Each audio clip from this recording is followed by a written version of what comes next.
Bonjour, aujourd'hui c'est mercredi 10 février 2021. Algérie, le gouvernement réclame la reconnaissance des crimes coloniaux de la France. Ama Beimé, porte-parole du gouvernement algérien, a précisé que cette politique de fuite en avant ne peut pas durer. Le gouvernement algérien a de nouveau réclamé lundi 8 février la reconnaissance des crimes coloniaux de la France pour la voix de son porte-parole Ama Beimé après la publication du rapport de l'historien français Benjamin Stoire sur la réconciliation mémorielle entre les deux pays. La résistance de la France à ne pas reconnaître ces crimes à ces raisons. Elles sont connues de ceux qui ont la nostalgie du passé colonial et l'illusion de l'Algérie française, expliquait M. Beimé. Dans un traduit en journal gouvernemental arabophone, El Massa, les criminels font généralement l'impossible pour éviter d'admettre ces crimes. Mais cette politique de fuite en avant ne peut pas durer, avertit le porte-parole également ministre de la Communication. M. Beimé salue la remise par Paris des restes de 24 résistants algériens tués en début de la colonisation française au XIXe siècle, en juillet 2020. Mais il estime que l'accomplissement moral est le plus important de la reconnaissance des crimes coloniaux de la France. Le porte-parole du gouvernement algérien s'abstient de citer normalement les rapports d'histoire, mais il répond à une question sur le dossier de la mémoire entre les deux rives de la Méditerranée. Pas d'excuses. Les spécialistes reconnus de l'histoire contemporaine d'Algérie, Benjamin Stoire, a été chargé en juillet 2020 par le président Emmanuel Macron de dresser un état des lieux juste et précis du chemin accompli en France sur la mémoire de la colonisation et de la guerre d'Algérie. C'est la première fois qu'un membre du gouvernement algérien réagit, même de la façon indirecte, aux préconisations de l'historien français publié le 20 janvier. Ni le président Abdelmajid Tebboune, soigné en Allemagne pour les complications post-Covid, ni le directeur des archives nationales, Abdelmajid Cheki, chargé d'un travail parallèle sur la question mémorielle, ni les ministres des anciens combattants ne se sont encore exprimés sur le sujet. En revanche, la puissante organisation des Moudjahidine, les anciens combattants de la guerre d'indépendance, a rejeté le document qui a omis d'aborder les différents crimes coloniaux perpétrés par l'État français. Les rapports des historiens français continuent de soulever une avalanche de critiques, aussi bien en Algérie qu'en France, notamment pour ne pas avoir préconisé des excuses de Paris. Dans un intertemps dimanche 7 février, avec un quotidien algérien, l'expression M. Histoire s'est défendu d'être opposé à la présentation d'excuses de la France à Algérie pour des massacres commis pendant la période coloniale. Emmanuel Macron n'est engagé à prendre des actes symboliques pour apaiser les mémoires sur la colonisation et la guerre d'Algérie 1954-1962, mais excluse de présenter l'excuse demandée par Alger. Je ne pense pas qu'il soit possible de construire un récit englobant où tout le monde pourra se retrouver. La France a commis des choses qui sont indignes de l'image qu'elle se fait d'elle aujourd'hui, et il faut le dire.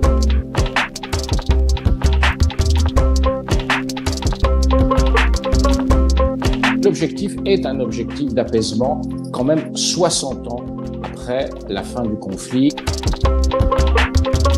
Il faut accepter d'abord qu'il y ait des mémoires différentes, parfois hostiles.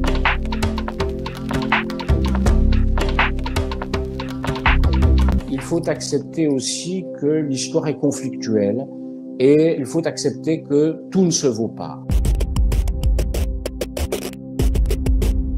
Nous sommes 60 ans après la fin de la guerre d'Algérie, 60 ans après la fin de la colonisation française en Algérie, et cette question est toujours une question politiquement brûlante.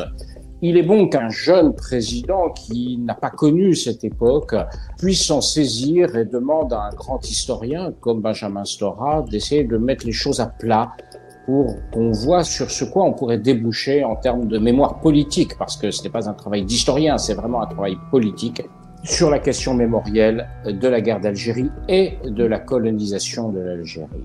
C'est un dossier immensément compliqué parce qu'il mêle des tas de choses. C'est d'abord une affaire entre Français, entre gens qui ont des histoires différentes, des pieds noirs, des harkis, d'anciens militaires, des appelés du contingent, la communauté d'origine algérienne, les immigrés, les juifs d'Algérie, bref, toutes des populations qui ont tous des mémoires différentes. C'est donc d'abord une histoire entre Français. C'est aussi une histoire entre la France et l'Algérie. Et ça ne simplifie pas les choses parce que les relations politiques entre nos deux pays ne sont pas toujours simples. Et c'est aussi, et c'est un élément qu'il faut prendre en compte, une histoire entre Algériens. Parce que l'Algérie n'est pas un pays fortement pacifié aujourd'hui et on voit bien qu'il y a des événements politiques qui s'y déroulent, une forte contestation du pouvoir. Et donc, toute cette politique mémorielle joue aussi entre Algériens, entre le pouvoir algérien et le peuple algérien. Donc on voit que s'entremêlent des choses très compliquées et il faut essayer de les mettre à plat. C'est ce que nous allons essayer de faire.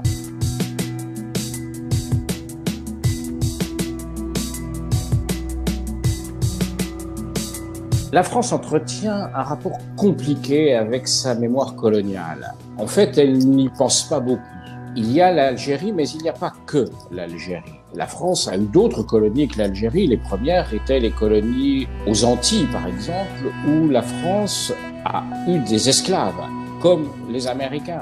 Quand on pense à la question de l'esclavage, la question noire, on pense souvent aux Américains. Or, c'est aussi une histoire française. La France a une relation compliquée avec ça, a du mal à l'aborder, parce que c'est devenu un sujet extrêmement polémique depuis une vingtaine d'années, avec cette idée « il ne faut pas de repentance ». Ce mot est vraiment un mot piégé. D'ailleurs, l'Élysée l'a tout de suite exclu en disant « il n'y aura ni repentance ni excuse ». Je pense que c'est un tort, parce que la repentance, qu'est-ce que c'est? La repentance, c'est simplement le regret de ses fautes. Or, ce mot de faute, c'est le mot que Jacques Chirac avait employé dans son discours du Veldiv où il reconnaissait la responsabilité de la France, de l'État français, dans la déportation des Juifs. Il considérait que c'était une faute. Or, Emmanuel Macron regrette les fautes qui ont été commises par la France en Algérie. D'ailleurs, le candidat Macron était allé le dire à Alger, où il avait parlé de la colonisation comme étant un crime contre l'humanité, ce qui avait fait un grand scandale à l'époque, mais au fond, il y avait une part de vérité dans ce qu'il disait. Sauf qu'aujourd'hui, il dit « Ah mais ce que j'avais à dire, je l'ai dit, mais je l'ai dit comme candidat », comme si la parole d'un candidat avait le même poids que la parole d'un président. Donc on sent bien que le président Macron est gêné aujourd'hui pour aller plus loin sur ce dossier. Il parle de reconnaissance, mais la reconnaissance, en réalité, elle est faite depuis longtemps. Jacques Chirac, Nicolas Sarkozy, François Hollande ont tous eu des mots forts sur la responsabilité de la France dans la guerre d'Algérie et la colonisation d'Algérie. Je pense qu'on ne pourra pas éviter un jour un geste symbolique fort, pas des petites mesures, création d'une nouvelle commission, des dévoilements de plaques, de statues, non, un geste symbolique extrêmement fort, du même niveau que celui que Jacques Chirac avait fait en 95 au Veldiv sur la déportation des Juifs, du même niveau que celui que le chancelier Brandt avait fait à Varsovie en s'agenouillant devant le monument du ghetto de Varsovie. Tant qu'un président français, au nom de la France, ne fera pas un geste fort sur l'histoire coloniale, un geste qui symbolisera peut-être pas le repentir, mais en tout cas le regret des fautes commises, je pense qu'il manquera quelque chose dans le message humaniste de la République française.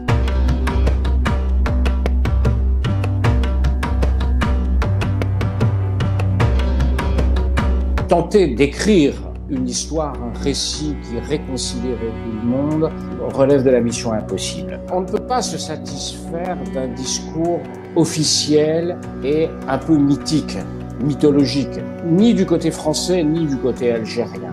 Il faut la liberté d'interprétation, il faut la liberté du débat, il faut la liberté de la recherche sur ces dossiers. Et puis, il faut accepter qu'il y ait des conflits. Il faut accepter qu'il y ait des désaccords. Il faut accepter qu'il y ait des mémoires qui ne convergent pas vers un but commun. C'est le propre d'une démocratie libérale, c'est d'accepter en elle-même qu'il y ait des conflits, simplement de les gérer de manière pacifique et si possible apaisée. C'est ça le débat. Il ne s'agit pas de trouver un récit commun. Ça, c'est le travail des scientifiques, c'est le travail des historiens, mais même chez les historiens, il y a des débats intellectuels. Donc, ne cherchons pas quelque chose qui soit hors de notre portée. Essayons simplement d'apaiser les débats, d'éviter qu'ils soient sans cesse instrumentalisés par les uns ou par les autres.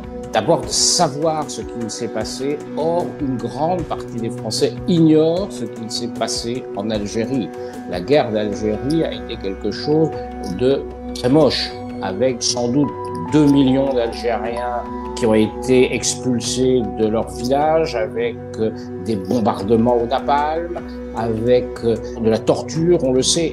En face, ce n'était pas mieux. Il y a eu des exactions commises par les Algériens, évidemment, avec une différence de taille. C'est que c'était leur pays et que nous l'avions colonisé. Et donc ça, aujourd'hui, on doit le reconnaître. On ne doit pas avoir peur de cette histoire qui n'est pas une histoire glorieuse, mais c'est notre histoire, il faut qu'on l'aborde de manière plus apaisée.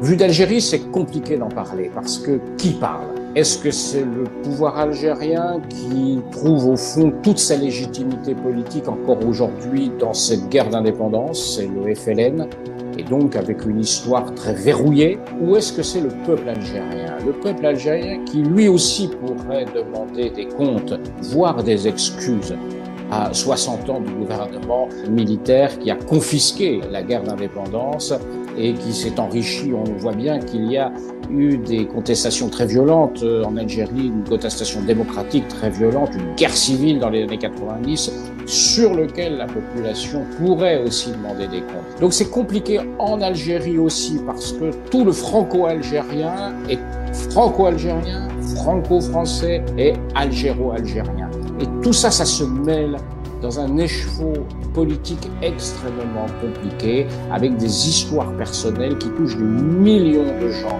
sur les deux rives de la Méditerranée.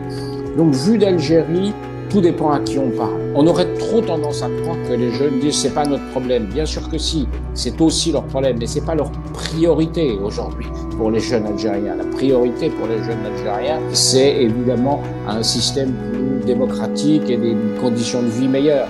Néanmoins, toute la légitimité du pouvoir actuel en Algérie s'enracine aujourd'hui encore, 60 ans après la fin de la guerre d'indépendance, dans cet épisode. Difficile donc d'avoir une réponse univoque. En Algérie comme en France, cette question mémorielle reste aujourd'hui encore une question politiquement extrêmement sensible.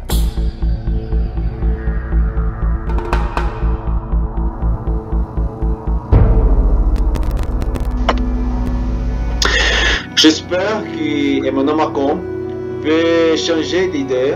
Il reconnaît les crimes de guerre, la situation de la colonisation d'Algérie. La guerre d'indépendance d'Algérie, c'était une guerre terrible. Malheureusement, on mort beaucoup de personnes. Et l'Algérie seulement veut la reconnaissance. Alors, pourquoi Paris, ou pourquoi la France ne veut pas reconnaître si les Français ont fait de terribles choses en Afrique? Donc, je ne sais pas pourquoi non. Mais j'ai l'espérance que quelques jours, la France peut reconnaître la situation de la guerre d'indépendance d'Algérie, de la crime de guerre en autres pays en Afrique ou le monde, il peut changer un peu la tête et trouver l'amitié entre les deux pays, de la France et l'Algérie, pour la mémoire d'eux.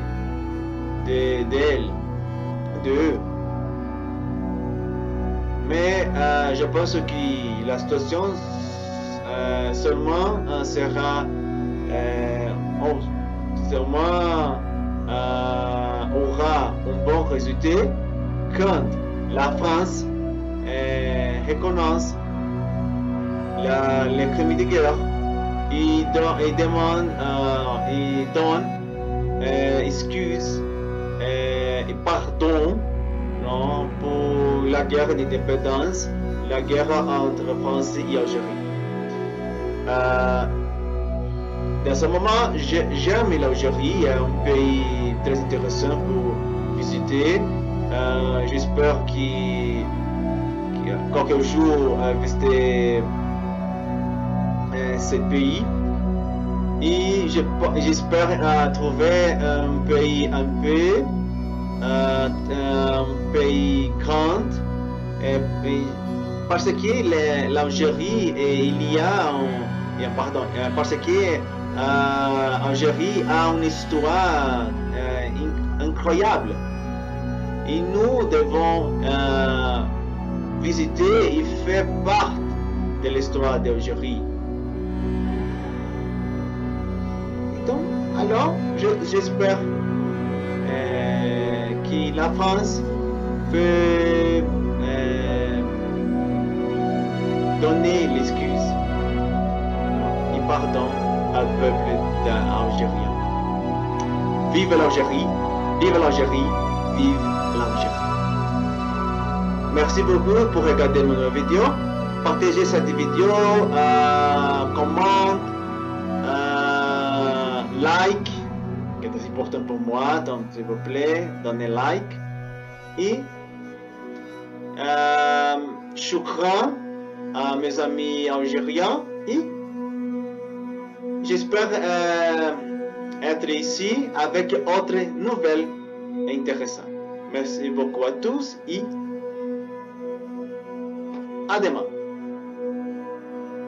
Au revoir. Assalamu alaikum.